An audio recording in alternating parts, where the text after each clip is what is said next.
What's up? Make sure you like, share, subscribe, hit the notification bell up above for future uploads, and check out the links posted in the description down below to support the channel. Thank you. So here I have some images of McFarlane Toys Page Puncher's Flash Wave. This is something I wanted to talk about anyway, but I think what gave me a little bit more gumption to talk about this was a video that was done by LMF Figure Files, who I follow and I'm subscribed to, very much so like his channel, and I share an awful lot of opinions that are very similar to what he's talking about on his channel. And I love the fact he talks about pricing and what the value and worth are of different figures. I think it's a fantastic channel and I really like it. I've seen a video recently that he did about a month ago of the DC Multiverse Flash Wave No One Wanted, and I was really surprised with it because I thought he would have been all for it. I do 100% understand him though when he is saying that he would have liked classic versions of these characters. In my opinion, they'll no doubt come along at some stage, but to me the Page Punchers line seems to be kind of like a Todd McFarlane designed wave. So similar to the Batman and Wonder Woman that was done previously, I think these are Todd McFarlane designed characters that he's putting out there. Now, something that I don't think LMF Figure Files knows is the current state of what's going on at DC Comics, which is Warner Brothers and Discovery have merged. David Zaslav is in control. He seems to be righting the wrongs that have been happening in the movie slate, and it seems like he's going to do the same now with the comic book slate. And I think at this moment, going into 2023, it was up in the air as to if Todd McFarlane was going to get the license back for these figures. Well, he's revealing new waves for 2023, so that all but confirms for me that Todd McFarlane is going to keep the license. Now, that to me also says that he's going to be working on the comics, and rumours that I've been sent have said that he's going to be publishing DC Comics going forward. And I think that makes perfect sense considering what you're seeing here. You see him working with Greg Capullo on a Batman and Spawn comic. You're seeing him do his own interpretations now of these characters, and seemingly these have been very popular, particularly the Batman and Wonder Woman that came out. And I do think this is the same for these characters like Black Adam wave that he did, the Flash wave that he's doing here, and the prospective Aquaman wave that he's doing, which he's also taken some cues from the likes of Zack Snyder, particularly with that blonde bearded Aquaman. I know it's very like Justice League as well, also the TV series, but to me, he's doing some very interesting things with these characters, and these to me are the Todd McFarlane designed characters. So I think LMF Figure Files might not know that, and I hope that he does, or maybe he does, maybe he doesn't, and maybe that factored into what he was talking about. I fully understand what he's saying though about the designs of these characters and how we would like classic interpretations of them. But to me, we've gotten so many classic interpretations of different characters, and particularly when we look at two of the villains here, it makes sense to me to update them, because even when you looked at the Flash TV series by the CW, it was kind of silly that Heatwave and Captain Cold were running around. There were two guys in jackets, and basically the Flash was finding it hard pressed to beat them. To me, they need super suits, because Flash being such a fast character, if he hits these guys need to be armoured up to take that sort of punishment and to be some sort of credible threat for the Flash. You know what I'm saying? So I think that makes perfect sense. Anyway, enough about that. Again, big shout out to LMF Figure Files. Great channel. I would say 100% subscribe to him over there. Very good channel. Very solid videos that he puts out there. I really like them. Going on this here, the Flash. I really like this, and I like this design because I think it speaks to the classic nature of the character, would have been all red with the lightning bolts and gold being around the figure. But I love this here. I love this visor. Now, I've already seen the comment here that says you should have done a translucent plastic. I disagree, because McFarlane Toys still haven't implemented face print technology that has been done at Hasbro, and it seems to be doing the rounds at other companies too. I don't know why McFarlane is last to the game on that one. I would hope he would do that eventually, because the figures just look much more better and they look far more lifelike in my view.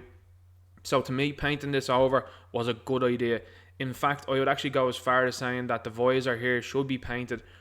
This is very reminiscent to me of like Transformers Jazz, a character that I absolutely love. And I think that visor is something that I've always wanted to see with a Flash character, because to me, I know that he has the whited out eyes in different TV series, but a visor does seem necessary, because if he's running at supersonic speed, and I don't know, you know yourself, if you're cycling down the road or whatever, if you're running at and a fly flies into your eye, it can be an absolute stinger and can put you off. Never mind him being running at supersonic speed. Now I know you're going to say to me, Ninja Knight, he doesn't have a face mask or anything like that here. He doesn't have a full helmet, which would therefore negate what you're talking about. I'm hearing you there, but we have to kind of give it a little bit of I suppose, classic elements towards it, and that's why the face is exposed. I think a Flash, like what we've seen in the Zack Snyder Justice League with the full helmet, makes perfect sense, particularly when he's travelling through time. Full and total sense to me. So I really like this. I'm all in on this. I like these page punchers that he's putting out there, and to me, it seems like this is going to be his way in to publish DC Comics and also see what people like in terms of designs. This is the Atom here, and I would assume this is Ryan Choi. What's weird to me about this figure is it has kind of whited out eyes and no eyebrows.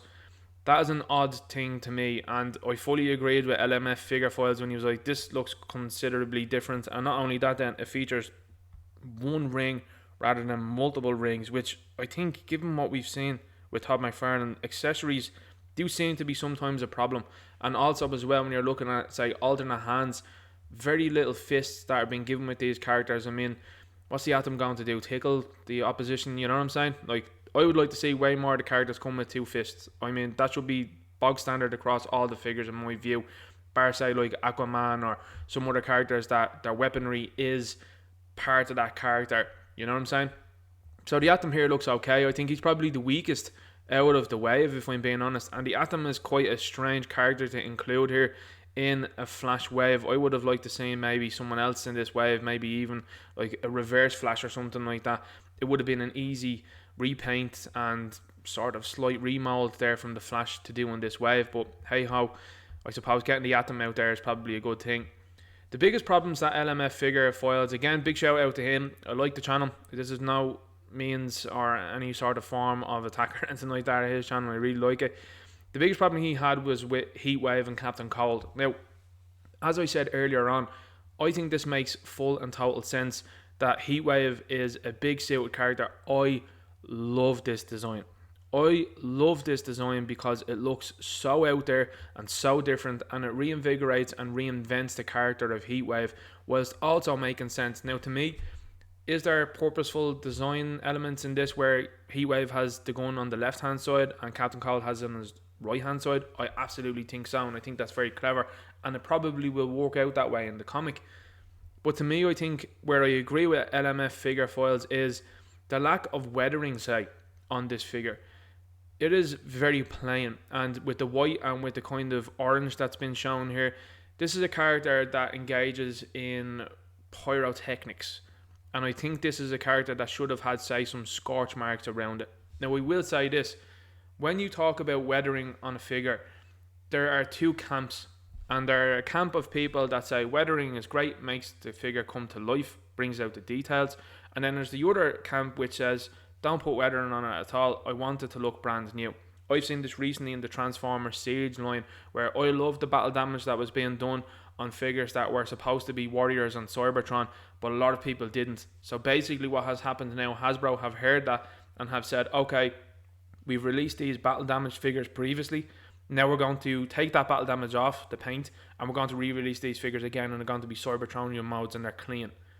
I understand that, and that's the thing that to me you would be leaving yourself open for here, which is McFarlane is quite known now at this stage to do figures in the gold label and then have a different release that a lot of people like even more in a regular wave. So to me it's a bit of a dodgy territory to go into. By the way, whilst I'm here, pinless technology definitely needs to be implemented into these figures, because this has been done at Mattel. Hasbro are talking about it, but they seem to be still picking and choosing when they want to do it. That's something I think that Todd McFarlane needs to get a hold of really quickly too, to again up the ante and put the likes of Hasbro under pressure. These are 7-inch figures. These are cheaper, by the way. They come with this figure, a base, the comic, for less now than a Marvel Legend. Way more value here. Now, would I have liked to seen, say, like a flame effect here? 100%. I think that would have been fantastic. And again, I'm not sure why he has a trigger finger over here when the weapon is over here. You know what I'm saying?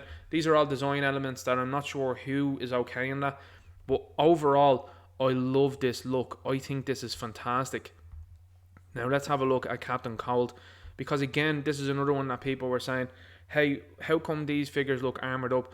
It's a man that runs at supersonic speed. It makes perfect and total sense to be wearing a helmet, because if you're just wearing goggles and your face is exposed, you're getting Deontay Wilder, you know what I mean? Like, you're getting Tyson Fury here. So to me, makes perfect sense to have the armour. And like I said earlier on, maybe there's a bit of a design element in there that this is on the right arm, and this other figure there in Heatwave has his on his left. I wonder if the guns are interchangeable. Perhaps they are. Maybe that's why the hands are open somewhat, and we'll see that, I'm sure, when these figures are actually released. But I like the classic elements that have been done with Captain Cold here, with the hoodie here, and as you can see then the four that are around the boots, and of course then the cufflinks here. Well, not cufflinks, but I suppose up around his elbow. And I like this sort of arc reactor sort of looking thing here. That's very interesting to me, and I'm looking forward to seeing how that plays out in the comic, because like I said, less than the Marvel Legends now, it's a bigger scale, there's more detail that's been done on these figures, and you're also getting the comic as well. Like, I think you're getting a very good deal there. And I'm someone that's been hyper critical of McFarlane in the past. I've been talking about the scale issues that are there, and have still, I think, progressed to being there, even though they should have been sorted out by this time. If you have a line like this, I think every figure should be at a baseline scale. If you have Batmans, they should all be, if they're all 6'5" across the comic multiverse, that's exactly what they should be, and that should be the end of it. And the same with the likes of Superman. These characters shouldn't change up too much. The last figure in the wave is a mega figure of Gorilla Grodd, and this is where, again, I agree with LMF figure foils, in that I don't know why they have chosen, for example, to have no fists here on this mega figure. It was the same with Bane and a couple of other mega figures that have come out now from McFarlane Toys. This is a character, again, even though he uses telekinesis and psychic abilities, he's still going to have to throw punches. To me, that's an absolute requirement and bare minimum when you're doing these figures. I will say I like this expression from Gorilla Grodd. That's something that wasn't much so agreed with LMF figure foils. He didn't like this. We've had a Screaming Grodd beforehand from the Injustice line, so this differentiates this from me. But I will 100% agree with LMF figure foils when it comes to the armour. This is where your weathering comes in, and again, like I said, people will be in the camp of yes, weather it, and others will be in the camp of no, don't weather it. Weathering here to me would absolutely bring this to another level. You can see the details in the armour that are sculpted into it. A black wash, I'm sure, over this would absolutely bring that out and would bring this to life.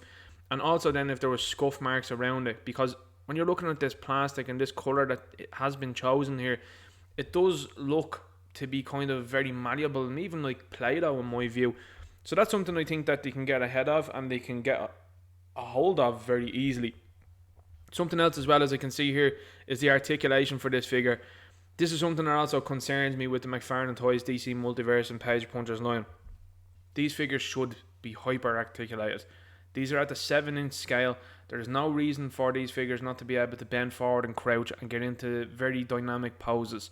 And Gorilla Grodd, being a gorilla, should be able to get into dynamic poses. I understand that McFarlane doesn't like articulation cuts and likes to keep the sculpt as it is. I understand that. But fans have been crying out for articulated figures that are hyper articulated, and I'm one of them. Even if you won't use that articulation, it's still nice to have that option. And that's where I stand on that. I'm very excited for this wave other than that though, because when you're looking at this, I think it's good value for money. I would say he's hit a home run on the Flash, Captain Cold and Heatwave.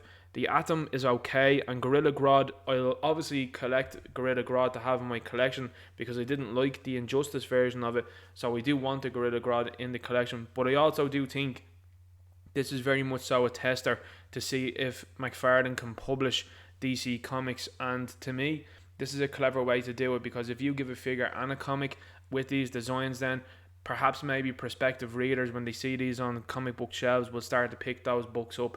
And McFarlane has been quite clear with wanting to keep the price of comic books down. He gets a comic book under the price of the likes of Marvel, he's going to sell more than them, in my opinion, because in my view and in my humble opinion, DC Comics have the better catalogue of characters than Marvel Comics do. I really do believe that. So anyway, I'm going to leave the video there. Make sure you like, share, subscribe. Let me know what you think in the comments down below. Make sure you check out the links in the description down below to support the channel. I'll talk to you later. Look.